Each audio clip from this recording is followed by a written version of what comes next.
So good morning everyone. Good morning, sir. So today we will practice about Lecturette, the last test of day 1 process of GTO or day 3 process of your stay in service selection board, right? The general practice what is followed in service selection board is your GTO will be sitting behind your group. You will be asked to sit into semicircle like you are sitting here. One by one, starting from right of your group, you have to narrate your lecturette coming in front of your group. The practice is like chest number 41 will get up, he will come to me, he will collect a card, and you can go behind this curtain to prepare. After 2.5 minutes, I'll be ringing single bell. With that single bell, you got a warning that you have to come and submit me the card. After submitting me card, making me aware which topic you are going to speak on, you have to come in front of your group and start delivering your lecturette. While delivering your lecturette, you need not to address me, you need not to see towards me, you have to deliver your lecturette to your group members. Clear? Yes, sir. When chest number 41 will be standing in front of your group, chest number 48 will get up, he will come to me, he will collect his card, move to the preparation point. Again after 2.5 minutes, I will be ringing single bell. This is warning for chest number 41. You are left with 30 seconds. You can start concluding your lecturette. And a warning for chest number 48. You need to come back. You have to submit your card to me. You have to make me aware which topic you are going to speak on. Clear? After 30 seconds or by the completion of 3 minutes, I will be ringing 2 continuous bells. With these 2 bells, chest number 41 will complete his lecturette. He will go back to his chair. Chest number 48 will replace chest number 41 and chest number 76 will collect the card. This process will continue up to chest number 146. Clear? Any doubt? No, sir. No doubt? So shall we start? Yes, sir. Good morning, gentlemen. My name is Pranjal Pandey and I am from Prayagraj. Today's my lecture topic is UNSC. As UNSC stands for United Nations Security Council, it is formed on 24th of October 1945. Why? What is the need of UNSC? So, after the formation of UNO, there is the need, like UNO is formed for the larger responsibilities to tackle all over the world, but it is not focusing on every issues because there are lots of issues in the world. So the UNSC is formed to control the security purpose and the safety of all around the world between 2 nation countries. The UNSC provides a table to the countries that have controversies and conflict between them. So in 1946 it started its work, but it just paralyzed when there was the Cold War. During the Cold War, the whole world was divided into 2 groups, that is called one with the Russia and other with the USA. But later on, after the end of the Cold War, it again came into the action and doing several tasks like the military operation in the Cyprus and the Congo Basin and in the Korean War too. Talking about the India is a non-permanent member. The UNSC has total 15 members, out of which 5 are permanent and that cannot be removed from that according to UN Charter. India also wanted to be part of the permanent membership and also willing to be one of the members to get the veto power. Currently, the Russia-Ukraine war was going on and India voted neither in the favor nor in the against, and Russia, I think, used about the veto power to end this submission. Like if there is an emergency setup, they are not going to use the veto as per the charter. So now talking about the futuristic approach of UN must have to be strong enough so that in the future they are going to have the problems like the the Ukraine and Russia problem. They have to go solve it in a different and strong approach. Like the funds, it is totally dependent on the fund that is provided by any country. Like USA is the first country, the highest amount of share of money in the UNSC and UNO as well. So in the near future, UNSC must have to be come up with this fund settlement and at the end I want to share that NSC must have to be interfere in the wars and to solve the problems. Thank you, gentlemen. A very good morning, gentlemen. My name is Sanjeev Kumar Gupta. Today's my lecture topic is CPAC, that is, which stands for China-Pakistan Economic Corridor. If we tell about China-Pakistan Economic Corridor, it is the agreement which is signed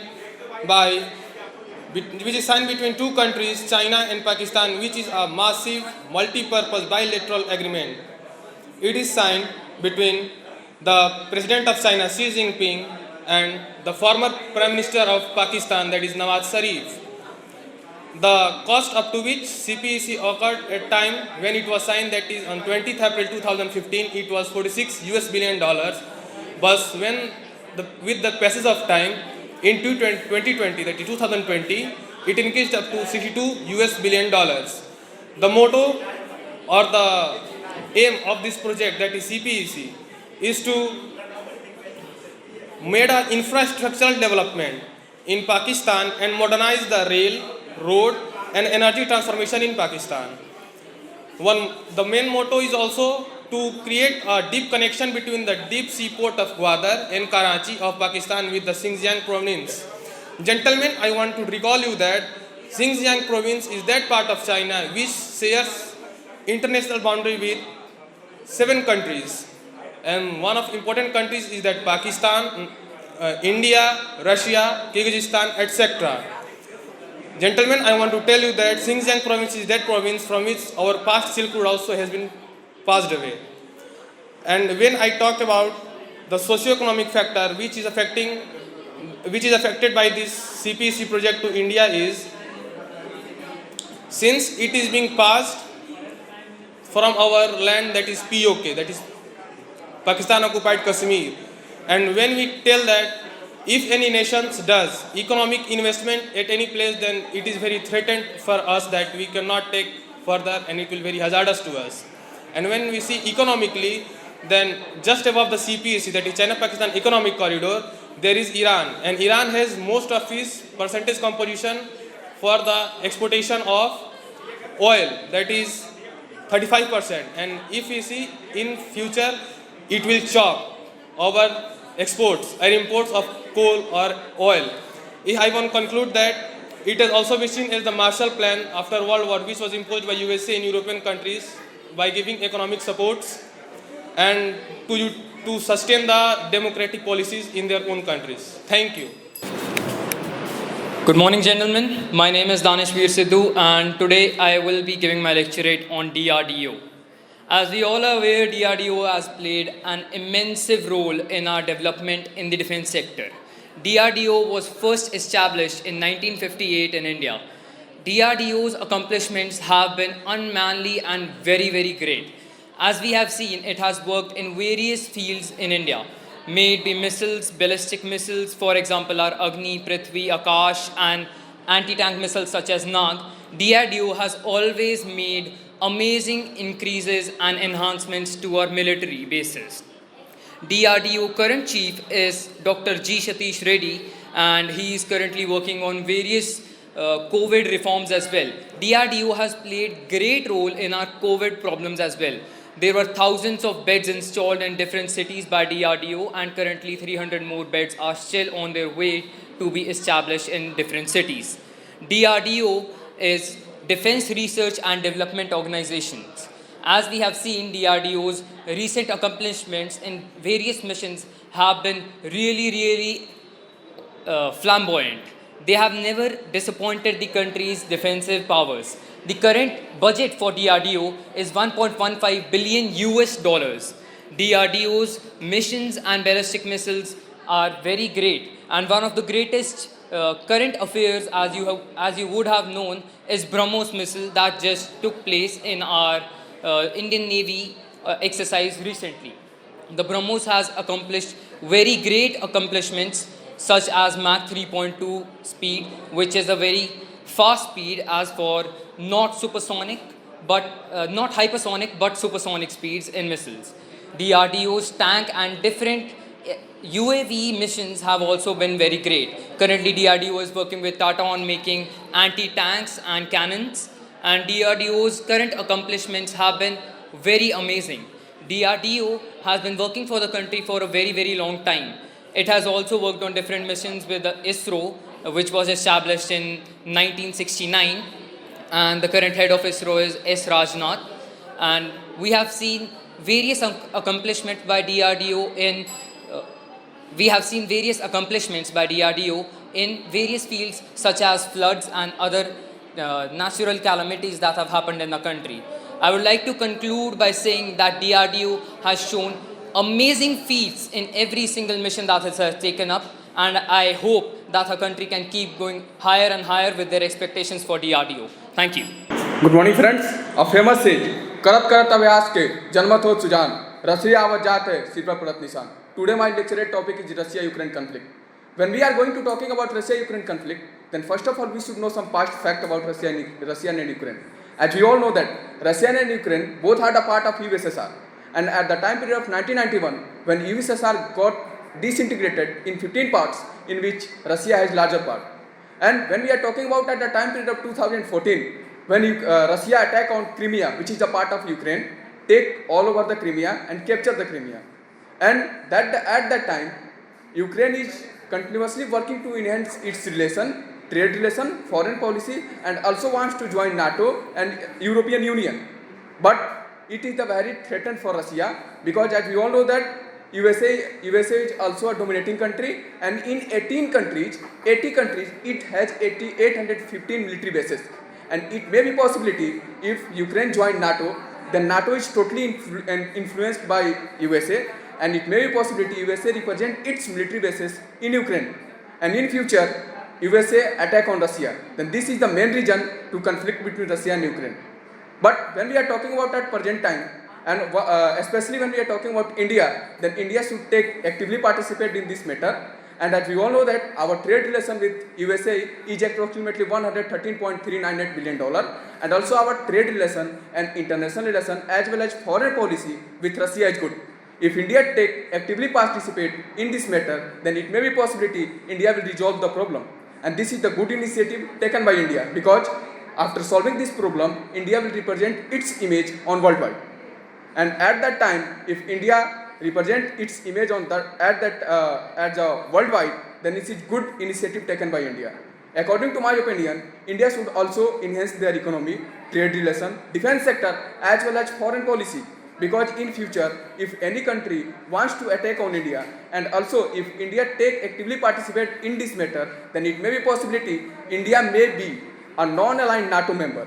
And if India be a non-aligned NATO member, then India represent its image on worldwide, and with the help of that, we can easily take help from any NATO country. And this is the time where India should actively participate, and by solving this problem, India should represent its image on the worldwide.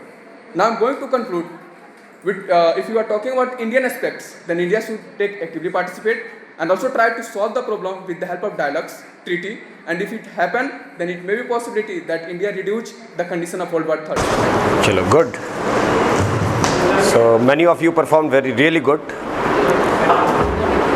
But I would like to give few suggestions to you. See, lecturette is not only about your knowledge. You all were having knowledge, good knowledge. Facts बहुत अच्छे थे आपके पास, पढ़ कर के आए थे. Especially I am talking about chest number 146. Your English is really good, but your confidence level. Now tell me one thing very frankly. What stopped you participating in outdoor activities, outdoor games and sports? As I was class topper in my school, that the thing I think. Okay, that stopped you participating in outdoor activities. Yes, sir. Okay. पता है बेटा, अगर आप outdoor activities start करोगे ना, I can assure you कि आपके recommendation के चांसेस बहुत अच्छे हो जाएंगे. ठीक है? You have got knowledge, but representation of your knowledge, that matters a lot.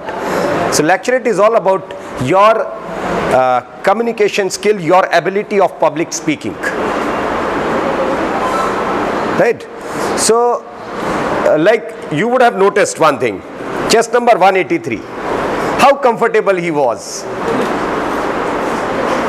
बिल्कुल स्ट्रेस नहीं था। कईयों के पास देखो जैसे 76 कंटेंट बहुत अच्छा था इनका, लेकिन चेहरे पे वो मुस्कुराहट नहीं थी, वो कॉन्फिडेंस नहीं दिख रहा था। ऐसा लग रहा था जैसे आपसे ज़बरदस्ती बुलवाया जा रहा है, आप टेस्टिंग प्रोसेस का स्ट्रेस ले रहे हैं, है ना। Similar with chest number 107। ठीक, since you got 2.5 minutes to recall all the points you had, arrange them and come with confidence, right? Apart from the knowledge, what all other things your assessor will be looking in selection board? Your body language first, your confidence, right? How do you stand? What is your eye contact? So there, majority of you were good. How you start your lecturette? What is the content?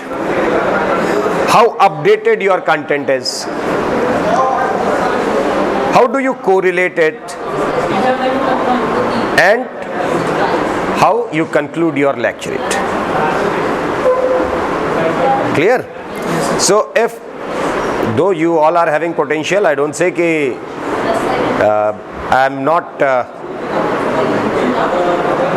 criticizing anyone, but if you would like to ask my choice, I would like to go with chest number 183, then some potential in chest number 48 and chest number 120 little bit. ठीक है, आप थोड़ा सा तेज ज़्यादा बोल रहे हैं, थोड़ा कंट्रोल करेंगे, पेशेंस के साथ बोलेंगे, अच्छा लगेगा। आप बहुत अच्छा बोलते हैं मगर बीच में आके कंफ्यूज हो जाते हैं, ठीक है, यही हालत आपके साथ है। आपका देखो डर नहीं जा रहा है। You are for graduate level entry TS 10+2, हाँ थोड़ा सा यू आर हैविंग एप्टीट्यूड, ठीक है। 41, 76, 77, even 97, they are having potential. You people are having knowledge but you are overstressed. So you need to overcome your stress. Clear? ठीक है, तो stress में नहीं जाना है। Thank you, sir. Please. So we enjoyed this session. Wish you very good luck. Stay fit, stay healthy. Thank you, sir.